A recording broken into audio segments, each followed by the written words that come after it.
So today is April 7th, 29 days to the countdown. Yesterday I did my first little post, first episode. If you haven't seen it, check it out. Sorry if I look crazy. I'm in my house cooking dinner on a Sunday, so I'm comfortable, all right? But no, I wanted to, oh, this is ready. I'm talking to y'all while I'm making empanadas.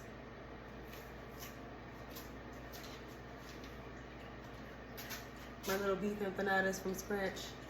Let's hope for the best. Okay. So y'all are gonna get these moments as they come to me. I was just out for a Sunday stroll. Me and Mimi, we went to the crates. It was cute. And as I'm on my way home, I never ever divert from my GPS. And y'all who know me know this. GPS is my way of life. And so today I was like, you know what? It's feeling good. The windows are down. It's Sunday. Like, let's just go for a Sunday drive. Go for a Sunday drive, child. And I don't know where I'm at, so I just drive it straight. And then I said, you know what? I don't want to go too far. I probably need to make a left or a right. I make a left into some dirt road in Hickstown, Florida. Let me get up out of here. So I was like, oh, we're lost. Jesus. Yeah, Mimi, we lost.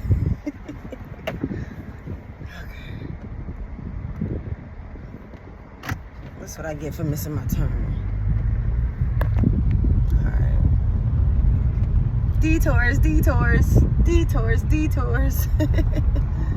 In my 20s, that happened so many times, metaphorically. Come here, up here, right? How many times did I know better, always have the right way, and then the one time I decided to try something different, all hell broke loose? Or the one time I decided to detour, it didn't work out for me and I ended up having to reroute, right? I ended up having to do whatever turn I got to get back out to the main road and tune back into my GPS, which is God, or my intuition, or my spirituality, right? My prayer life. And then I get rerouted and I make it back home safe, which is where I'm at now. But it's just like, that happened so fast. Beautiful Sunday afternoon, strolling, kiki, haha. And then next thing I know, I'm in a dirt road with no more streets. How? Welcome to 30. One thing I'm really grateful for, even as I'm looking forward, put this one here, is for the grace that God provides through his shelter of you. So even when you go off course, even when you make the wrong turn, even when you get excited and be like, oh, you know what, God, let's go joyriding. Let's divert from the path. Let's go this way. God is right there.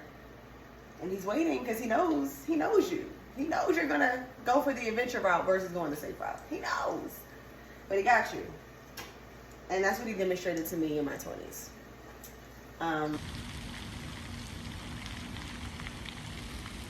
That to me is peace.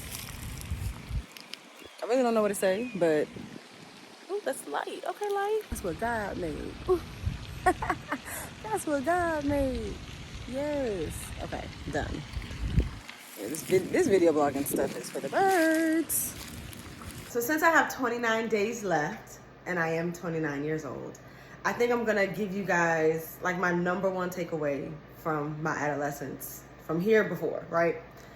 Is want whatever God wants for you instead of what you want for you. And hear me when I say this, because two things can be true. You can have a plan and know who you are and know what you want and know what you're about and know what you can give, and you can still let God move. And I think for me in my 20s, it was either or.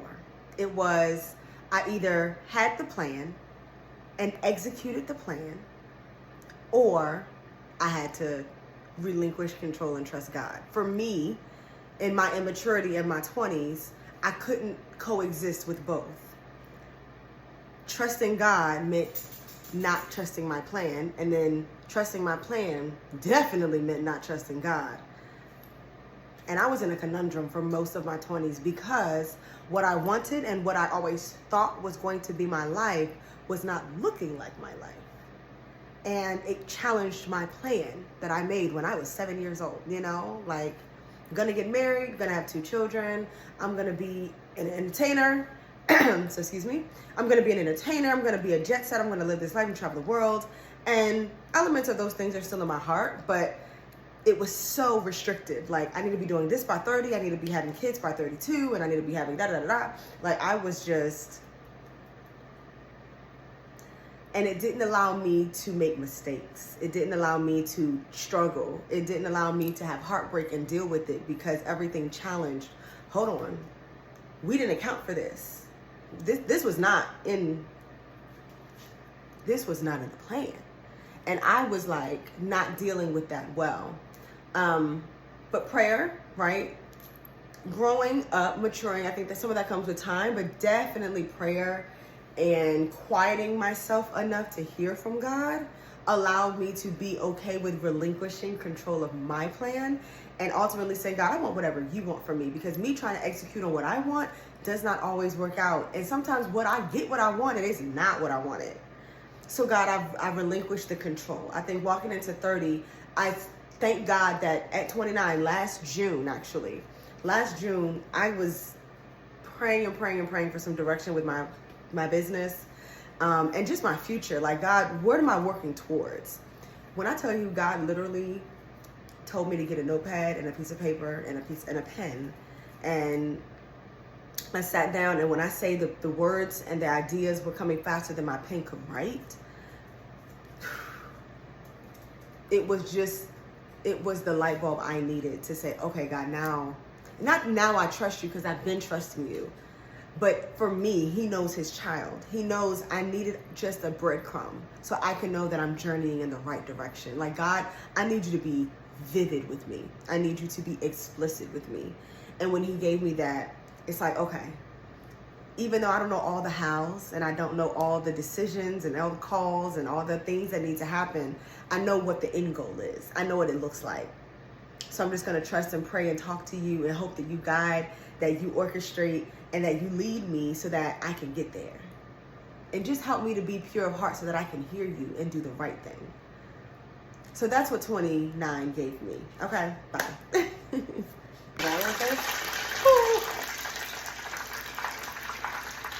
I think having everything mapped out to the T could be detrimental. I believe in planning and strategizing and thinking ahead and just having an overall vision of like, this is who I want to be. Dude, let me get away from this heat, because it's popping.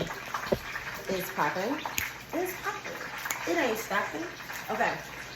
But no. Hold on. You turn fried empanadas.